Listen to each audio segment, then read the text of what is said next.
Michigan has defeated Texas in the race to land a brand new plant that builds solar panels. That company, GlobalWatt, will be opening right here in mid-Michigan. On the surface, the headlines in December 2009 were joyous. Solar panel maker GlobalWatt would set up in Saginaw.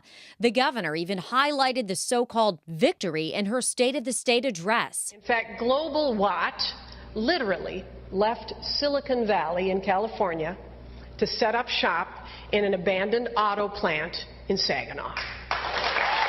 One published report said the deal was made possible by $42 million in tax breaks from both the state and the city of Saginaw. GlobalWatt executives have been using the news of those tax awards as a selling point to investors. The Mackinac Center looked into the applications for Michigan tax credits. Center Fiscal Policy Director Michael Lefebvre found the information GlobalWatt submitted to the state just doesn't add up. For instance, both of the applications argue that the state of Texas and a local unit of government in Texas, what we know to be Corpus Christi, had offered substantial upfront cash incentives.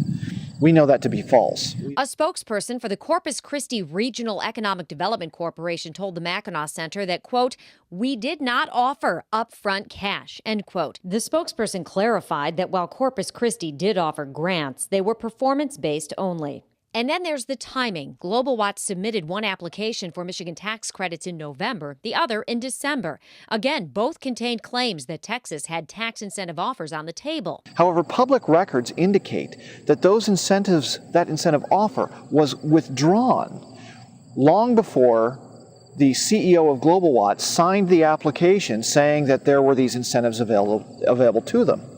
In addition, with regard to the state of Texas, another application was signed by the CEO of GlobalWatt that also said that these incentives were available, even though he would have received a rejection letter for the request for incentives weeks before he had even signed on the mega application. So again, that's just two now inconsistencies that we see in the mega application. GlobalWatt's dubious claims on its Michigan tax credit applications is the latest in a string of high-profile cases of blunders involving the Michigan Economic Growth Authority, or MEGA, and the Michigan Economic Development Corporation, which administers the MEGA program. In March of this year, we learned that Richard A. Short had been approved for a refundable tax credit equal to about $9.1 million through the state's MEGA program. It was discovered shortly thereafter that Mr. Short was actually a convicted felon out on parole who wasn't even allowed to possess a credit card as part of his parole agreement. Then, in May, the Mackinac Center uncovered alleged fraudulent activity involving tax credits for a proposed West Michigan film studio. Like GlobalWatt, it was touted by the governor in her State of the State address. Grand Rapids, it's Hangar 42 Film Studios. We uncovered some discrepancies between the amount of money that was claimed to have been invested in the film studio and the actual cost of the building. Subsequent research by the state actually led to a single fraud charge by the alleged buyer, Joe Peters. Lefebvre says the questions raised by the Mackinac Center about GlobalWatt's tax credits proved the state has not followed through on promises to more carefully screen its applicants. Those promises included scrutinizing agreements reached prior to the Richard Short Rasco deal in March. Now we have this GlobalWatt deal, which they even said on record they had investigated retroactively after the deal had been signed, because in part of the Richard Short embarrassment.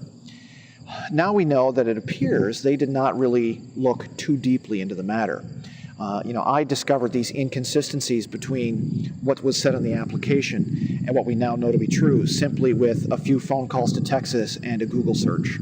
The data was available. All you got to do is look for it. GlobalWatt did not return calls from the Mackinac Center. Lefebvre points out while rooting out any malfeasance involving tax credits is important for taxpayers, it's only part of the solution to an overall larger problem. Even if these deals had not bubbled to the surface and been exposed, the program itself is a failure, and the empirical evidence is pretty clear. So on balance, we argue that the program could be eliminated and should be eliminated in favor of across-the-board tax cuts for all businesses and not a favored few. Música